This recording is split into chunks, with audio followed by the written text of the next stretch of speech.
Hi, Cassie. Welcome to the Integrative Health Coach Success Podcast. Hi, Julia. Thank you so much for having me. Yes, our pleasure. I'm really excited to have you. We've known each other kind of in the Instagram world for a little bit, and I'm really excited for us to get to chat together today. So thanks for being here. Let's start by first talking about kind of your journey and how you ended up becoming a health coach with the Integrative Health Practitioner. So we'll kind of back it up to start. And why don't you give us a little bit of what that looked like? Yeah, so my journey actually has been quite the long haul. If I look back at it, I always say like it started way back in third grade, and there's a country song that goes along with that. And so like I always joke, like if you know the lyrics to that song, then we're automatically friends. But it literally started way back in third grade for me. I started to have heartburn as a third grader. And that just seemed so weird because I didn't know what it was. I had this pain in my chest. And I remember telling my parents, like, I'm hurting, like something's wrong. And they just, they did the best that they could. They didn't know what it was either. But then the heartburn turned into extreme intestinal bloating, like in third grade. And then I got my first like headache when I was probably in fourth grade, fifth grade, and things just started to cascade. Looking back, now I know like that was all like my HPA axis, like looking at all the things that I've learned through IHP. So with the lower esophageal sphincter and with the ileocecal valve, with stress and how those can open up and cause all these issues. And so I was like, oh, I probably had SIBO as a kid, but nobody knew, right? But then as I got older, as a teenager, like I had extreme acne on my face, didn't know how to clear that up. When I started menstruating, my periods were extremely irregular. I would go like up to 260 days between cycles. And so there was like something severely wrong. But once again, didn't really know what the issue was. The doctor said like when I was 17, we're going to put you on the pill to regulate your cycle. But it was not looking at what was really going on inside of my body. I was extremely constipated, but then at other times, like I didn't know if I was going to have diarrhea, So sorry if this is too much information, but this is life. If my dad's listening, he's probably like, why are you talking about this? But it's all good. But then that translated to having extreme exhaustion. And I remember people would always ask me like, oh, how are you doing? And my default response was, I'm tired. But I didn't know, like I would come home from school and I'd want to take a nap because I was so just fatigued.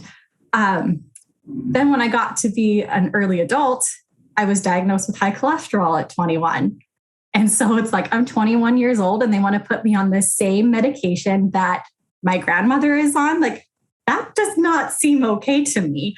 So then from there, a few years later, I was diagnosed with having infertility when my husband and I were trying to have our daughter. And then by the grace of God, like we have her now, like it took 1.5 years for us to conceive. After I gave birth to her, I started having daily uterine cramping. That was so extreme. I basically lost my quality of life because I was on the couch, curled up in pain. That translated into the doctor saying you need to have a hysterectomy. And so I had a hysterectomy going along with what was said that I needed. After they did the hysterectomy, they looked at me and they said, oh, your uterus was diseased, but we don't know what it is. I'm just like, okay, so where do I go from here? So while that pain went away since the uterus was taken out, I then started getting chronic daily migraines. So it's like one of these symptoms after the other, just kind of falling on top of each other. I was prescribed this medication and I was so afraid to take it for the chronic daily migraines that I only took half of the pill. And I'm glad that I only took half because at that point in time, I lost feeling from my elbows down to my fingers and from my knees down to my toes. And I had no muscle function in my arms. I couldn't push myself up off the bed. So I had I would call it an extreme reaction to that medication. And so then after that, I started having this intense pain throughout my entire body. And I had no idea what that was. I wouldn't wish it on anybody. My face hurt. My speech was jammed. I couldn't form words. I couldn't retain information. I had the most awful brain fog. But the pain was like the worst part of it all because there was no reprieve. So I hurt from, basically my head all the way down to my toes, my shoulders, my hips, my back, my arms, my legs. And I was diagnosed in 2016 with having fibromyalgia. My doctor, who I loved, just said to me, he goes, Cassie, because you had a reaction to this medication for the migraines, you are not a candidate for the medications for fibromyalgia. You're going to have to learn to live with this for the rest of your life. And I am so glad that he said those words to me because I was able to take those words and it lit a fire inside of me to search for answers. And I know people get mad and they're like, don't look to Dr. Google. Well, Dr. Google is what helped me to find answers and, led me down this path. I just remember I was praying and I just said, okay, God, like if it is your will to heal me, which I believe that it is, I need you to show me the way because I can't do this on my own. And within a very short period of time later, I found this YouTube video of this functional medicine doctor who is in Alabama. I'm in California. And this was at a time where doing like virtual medicine was like very new. And so I took a leap of faith and I spent $5,000 out of pocket to work with this guy for 6 months. But he got me from the couch to running a 10K in 6 months' time. And it's such a blessing for me to be able to see like, oh, this works. He discovered that I had candida overgrowth of my gut. He discovered that I had a reverse T3 thyroid, so my thyroid wasn't functioning properly. He saw that I had adrenal fatigue. Like I had basically no cortisol throughout the day. And so as like we're going through IHP, I'm looking at Dr. Cabral's story and I'm seeing my story in his story with all the things that he went through. And so it's just one of those things where it's like, oh, we can come back from all of this. So going back to my story, I had worked with the doctor in Alabama and I was able to manage my fibromyalgia.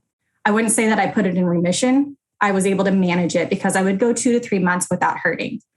And that to me was just, huge because I was hurting every single day. So it was progress and I was excited about that. But it was then the pain came back and it didn't go away. And that's when I was like, something else is going on here because everything that I learned up to this point is no longer working. So I started working with a naturopath and she discovered that I had mold in my body. We had the house tested. We had to go through the entire remediation process, but it was a significant amount in the house that we had no idea that it was even there. And mold, little known to me, can do devastating effects on the body. And that was my story. So we worked on, detoxing the mold from my body and I got better. But then all of a sudden, like I started getting headaches again. And I'm like, what is going on?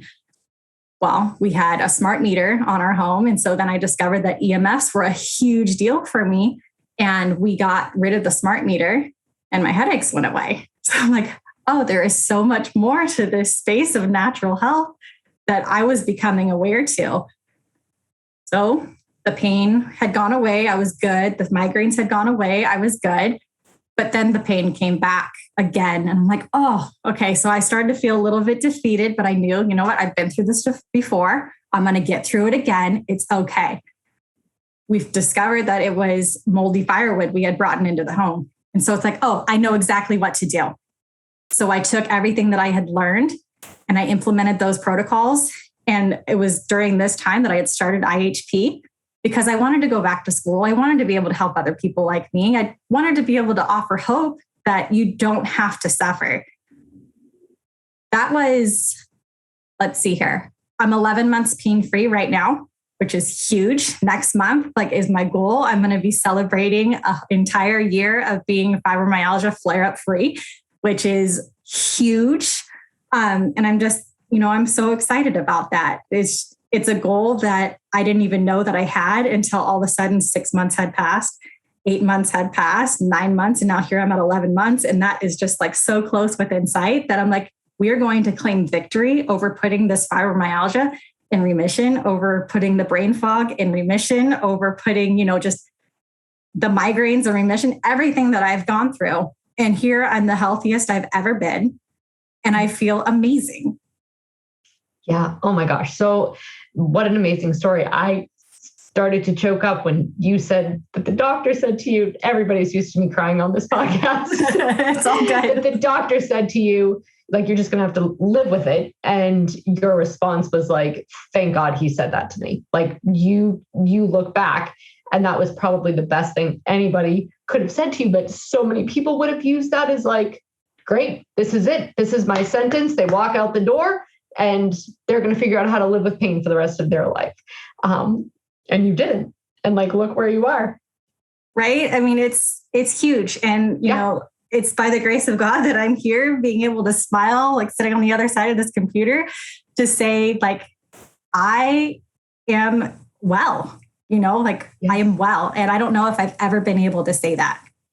And you're well, and you're sharing it with others. You're practicing exactly something that you needed. You're becoming what you needed at that point in your life for other people. And like, that is so much what this is all about, right? Exactly. I mean, the thing is I have this mindset, and other people cannot agree with me on it, and that's completely fine. But for me personally, I feel that if we are not sharing the story that we've been given, we can be robbing somebody else of the opportunity to heal, whether that's physically, emotionally, spiritually, mentally, whatever capacity that is.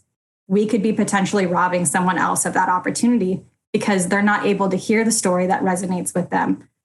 You know? Yes. Yeah, absolutely. And to just feel like, oh, I'm not crazy or I'm not alone, right? Conventional medicine, while it can be amazing, can sometimes make us feel like we're nuts. Like, what do you mean I have to just deal with this pain forever? I don't know anybody else that has to deal with this pain. You know, could have been like confusing to hear that for so many people. And then you're just like, okay, well, he's the doctor. And you're right. If you don't hear somebody else's story, you don't know that there's hope. You don't know there's another way. And even if it's just one person, right? Never mind 5 this year, and maybe it's 10 next year. And, you know, the year after it's 15 people, you just don't know how far it goes, right? You maybe teach somebody else and then they do IHP and then they're spreading the same story. You know, it's really never ending. It's a ripple effect for sure. You know, it starts with, I mean, for me, like looking at it, it started with that doctor. Because I mean, I literally like still think that he's amazing. You know, every single person that I've worked with has helped propel me forward little bits at a time. And so for him to want to work with me for what we were able to do at the time, because unfortunately we had lost our insurance right after he had diagnosed me. So I was on my own anyways, having to navigate this. But I know for a fact that if I would have been able to stay with that insurance and been able to still work with him, that he would have been like, okay, let me try to help you. What can we do? You know, like I know that would have been his mindset because we developed that really awesome relationship that I feel many people don't have with their primary care physician. But, you know, looking at that and then moving to the functional medicine doctor, he helped propel me forward a little bit more, you know, and it's moments like that where it's like, okay, what can I take from this and be grateful for? Not look at what didn't work, but look at what did work and move forward. And then when I was working with the naturopath, she was amazing, you know, and she helped me learn more and I was able to move forward. And then going through IHP and listening to everything that Dr. Cabral has had to say and implementing all that into my life. And then I'm propelled forward even further. And so now I have all this experience under my belt of my own personal wellness journey, but then education, solid education behind it as well, to where now I'm able to say to my clients, like, hey, this is temporary, you know, like, let's utilize what we have. Let's find what works and let's not dwell on what doesn't, but let's find what works and let's utilize that to push you forward and to keep moving in that direction. Yes. Yeah, absolutely. The mindset is such a powerful piece. And the truth is had that first, you know, doctor gotten you from the couch to feeling perfect, you would have been like, great, I feel perfect. You may not have, with each of those stepping stones, gotten to the point where like you discovered IHP and you did that and then became a health practitioner. You may have just faded off into the sunset, pain-free after that 6 months, been like, I'm good. But and there would have little... there would have been no opportunity for growth, you know, personal growth in that situation. And so while we may be going through something that is hard and difficult and we don't understand the why, we can't see, you know, 5 years forward, 6 months forward, however much time it needs to go by to be able to understand, like, no, things are working on the inside of you to make you stronger in your weakness. And it's just, that to me is the most beautiful thing that's come out of this, because I am stronger than ever. I feel like no matter what else is to come my way, I'm prepared because I've learned to have contentment in all situations. Contentment, even when I was the sickest I'd ever been, I got to a point where I said, okay, God, like if this is how I am going to live the rest of my life, it's okay. I am going to be okay. I'm going to keep fighting. I'm not accepting it, but I'm going to be okay with it. And not complaining about the situation, I feel like that didn't put me down that downward spiral. But keeping my eyes fixed on things that were above helped me to have that goal, something to reach forward to and to keep moving forward. Yes. Yeah. So you said something, you used the word contentment. And I'm curious, is that something that you take into your own practice? Currently, do you find that a lot of people need this guidance in mindset, in kind of like just being? Yes, for sure. So we have come to a society, or come to a place in society where discontent seems to be the theme. We're always trying to pick apart what's wrong. We're trying to see what's not right. But when we can come to a place to where we can accept that things are going to be okay, and that we are going to, in our spirit within us, that we will be accepting of our situation, not necessarily giving up. We're not throwing in the towel, because I think that's an important key component to understanding contentment, is that it does not equal, just I'm done with it. This is what it is.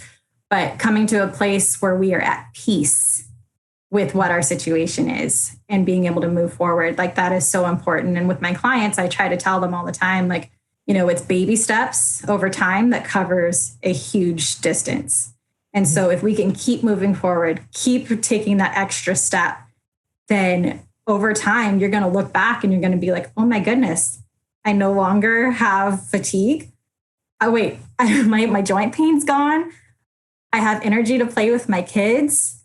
Oh, I've lost 5 pounds, like that I have been trying to get rid of. I mean, all these things add up. And when I start to bring these things up to them in their consults, after we've done like a 3-month program, I'm like, look at all the things that you've accomplished in the last 12 weeks.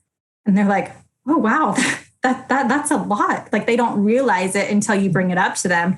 And then they're like, that's really rad. Like I had a client, like that was her words exactly. That's really rad. I'm like, it totally is, Yes. Yeah. And I recently listened to a podcast interview. His name is completely escaping me right now, but he's a sports kind of like psychologist, and his whole thing is neutral mindset.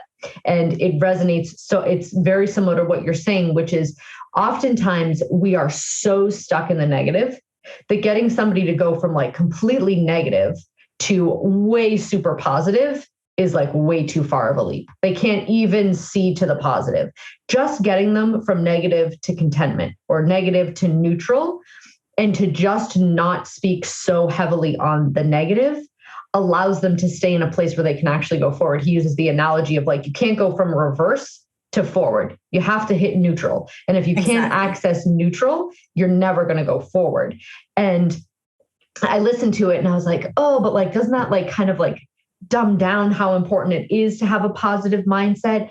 And then the more I listen to him, I'm like, he's so right. And his thing is like, just don't even say something negative. We can all have negative, intrusive thoughts, but sit with them, find some sort of peace with them, and don't speak negative, because he says, I think it's 40 times, it takes on 40 times more likelihood that that's actually going to come true once it comes out of your mouth. I think his like term is like, just shut up, or just shut your mouth, or something like that. But it's so true for people who are so deep down the negative, pity victim mindset that they can't actually see positive. Bring them to the neutral, bring them to contentment. It's such an amazing way to look at it. I think you've completely nailed that piece of it. Well, and contentment is a learned skill. Like that's the thing.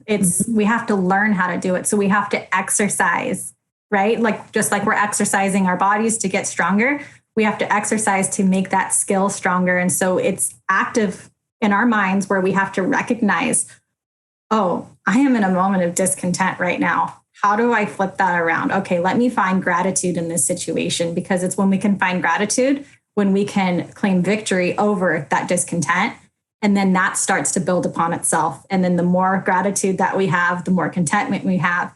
And then we start coming into that positive mindset and working forward. Yes. Yeah, absolutely. And it again goes back to that piece too of, if you're, always in the negative, it's hard to even see the positive. Yeah. And so bringing yourself back to that, neutral ground, I think it's, and we have to actually, I think it's important to have a coach in this instance, right? Like you can see clearly through that process because you're out of it, right? Someone who's still in it. And oftentimes, you can give the supplements, you can give the protocols, but oftentimes the most important part of coaching someone through their healing journey is exactly that piece, bringing them out of the discontent, guiding them back to the contentment while they're learning to do that skill on their own. It's because it's hard to do when your habit is to kind of fall into the discontent. And that's why we have experiences, and that's why we share them. Because if we're holding on to the things that we've been through and we don't give that an opportunity to speak into someone else's life, we're not able to help them. Mm-hmm.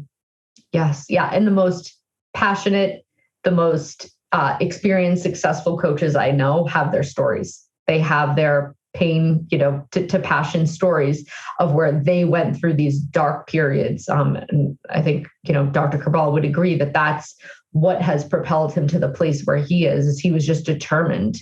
If he got answers, he was going to share them with the world. Yeah. And you have to just continually be trying to find those answers, no matter what it takes, and working towards your wellness. And if it's trying X, Y, and Z, and you've never tried it before and it doesn't work, at least you tried X, Y, and Z, and you know that it didn't work for you. So now you move on to something else. Yes. Yep. Absolutely. Yeah. There's always a lesson, even if it's not a success, it's a lesson one way or the other. Okay. So I know that you're a busy mom, you're a homeschool mom, you're an IHP coach. Tell us how you structure your business, be the wife, be the mom, be the homeschooler. How do you tend to kind of balance it all? Because I think your story could certainly resonate with a lot of our listeners. And that's kind of a good piece that we could share. I wear many hats in our family. I'm the chef, I'm the accountant, I'm the homeschool mom, I'm the friend, I'm the playmate, all the things. And so when I wanted to do IHP, I had this whole mindset like, okay, these are going to be my hours. I'm going to work when my daughter's doing this, so that we have the evenings together. But then, we learned from experience and that did not work. So I had to pivot. Just like with protocols, sometimes we have to pivot. And what I ended up doing was I was like, okay, I'm moving my hours to the evenings so that I can have the daytime with my daughter, be able to play, be able to teach, be able to help her with any of her work, whatever capacity she needed me in. I was able to be there for her 100% because she's my top priority. But then, having that deep desire to serve my community, I needed to find something that worked. And so, like I said, I moved my hours to the evenings after my husband gets home so that I can serve, for me, the success is having a client, 2 clients, 3 clients, in a week. It's not so much of number, it's a person and being able to offer them a quality of my services to help them improve their lives. And so looking at that and being able to incorporate them into my schedule that also works for their schedule because they don't have to take off work doing it this way. And it's like a win for everybody. But being able to do IHP part-time, like being an integrative health practitioner, a health coach, being able to do it part-time. And it's okay. It works. You can make it work. It doesn't have to be this daunting task. Like, I don't have time for this. Well, if you have that mindset, I don't have time for this, then you're not going to have time for it.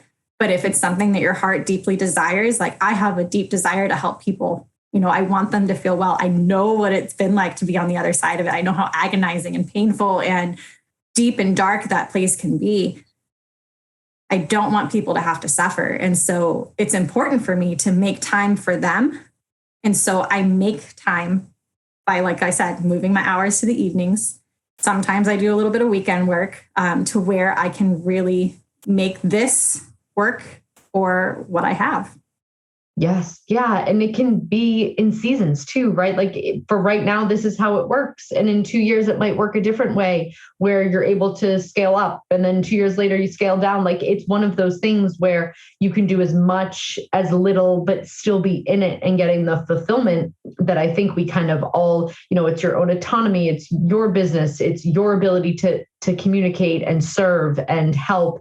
And it kind of fills your cup in a way, while you're still contributing to your family, but then you're also there for your daughter and you're doing like all those things. And like you said, we just pivot. People ask me all the time, like, how do you do it all? And I'm like, I just do it. I honestly, if I overthink it, it gets way worse. When I start overthinking how I'm doing it, that's when we get in trouble. Like I just wake up and I do it. You just one day and then the next day comes and like you're grateful for the fact that you have another day to do it all and you do it. It's, when you overcomplicate it, it can end up feeling too heavy.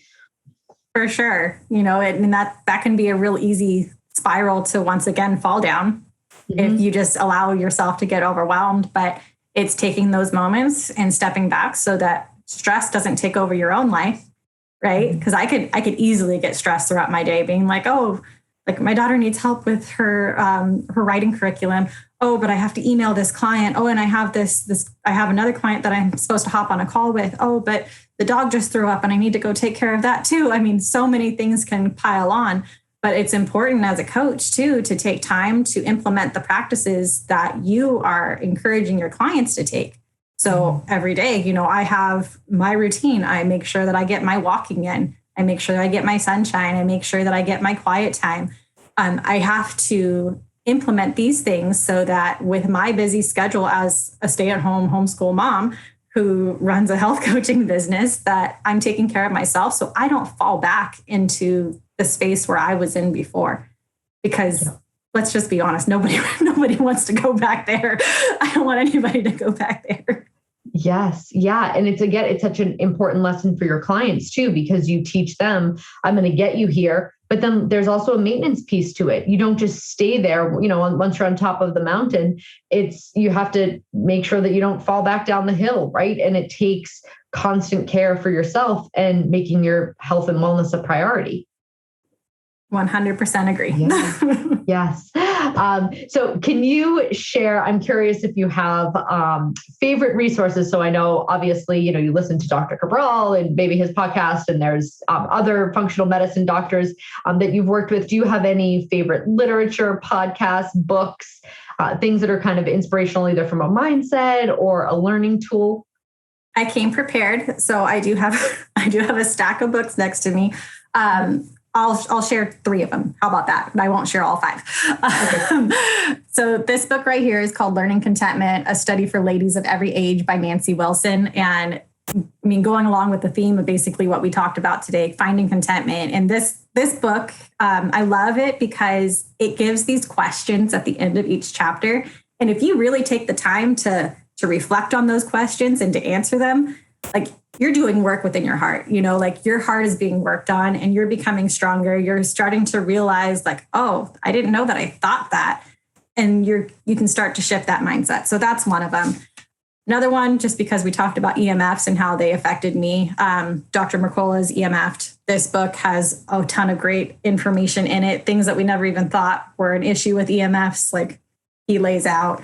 I love that title. I'm like, whoever thought of that title? It's so good. EMF. I don't know. Whenever I saw that title for the first time, I'm like, oh, it's such a good title. I like the way that he laid everything out too, because it's not just like, this is bad for you. Like he gives resources and there's websites in the back to where you can actually go to where he got all this information. You can look it up for yourself. It's fantastic. And then another book okay. I want to share all of them. The Paleocardiologist by Jack Wolfson. This one was awesome because with having high cholesterol when I was 21, I fell into that trap of fats are bad, stop using salt, you can't eat any meat. Like I fell into that, but then I had to relearn so much. I had to forget what I was taught and relearn. And this book was just great for me to pick up because I'm like, oh, there's so much more to our heart health than what we consider, fats being bad. But there's good fats and there's bad fats. Toxins play a huge role. So he talks about heavy metals in this book. I mean, there's just so many things that are encompassed that I think anyone who has any issues with heart related stuff and like in their genetics or even in their own personal life, like this is something that everyone should read. And then the other, okay, we're just going to go with it. Dr. Cabral recommended this on a podcast. It didn't start with you. This one was mind blowing for me, just coming from a space of a childhood that wasn't necessarily the most ideal situation and being able to find it in my heart to forgive those people who had wronged me, looking that was their pattern and maybe that's the best that they were doing. This book, it significantly helped. And then the other book that I think everybody should read, this is another Dr. Cabral recommended, The Blue Zone Solution by Dan Buettner. It just opens your eyes to how food plays such a huge role in our overall health and seeing the transformations that happen in some of these people's lives just based off of eating clean. You know, something so simple as the way that we feed ourselves can nourish our bodies in such a way that we can lose the weight, we can have good energy, we can not be so sick. I mean, obviously toxins play a role in that, but I mean, it's just completely eye-opening. I love to read. So There's 5 recommendations. Awesome. Thank you. I love them all. I would agree with all of them. And I can't wait to read your first one, the Contentment one. That sounds great. That's the only one I'm not familiar with. So thank you for those. Can you share with our listeners where they can find you, either a website, your social media, any places that you kind of show up and share everything you know? So I'm mainly active on Instagram. I am the Wellness Patriot. Name came from teaching my daughter about early American history, and I fell in love with how we came to this country and how we fought for what we believed in. I'm like, you know what? We are going to fight for health. And so that's where the name came from. And then my website is thewellnesspatriot.com. I'm on Facebook as well, but really it's just taking what I post on Instagram and it kind of just filters out over there. Not super active on it. So if you want to find me, Instagram is the place to be. Okay, perfect. Thank you so much for being a guest today on the Integrative Health Practitioner. It was so fun to get to talk to you, hear your story even more in depth. And I appreciate you sharing everything that you did with the listeners. Thank you so much, Julia. This was so much fun. Yes, thanks so much. We'll be in touch soon. Bye, Cassie. Bye.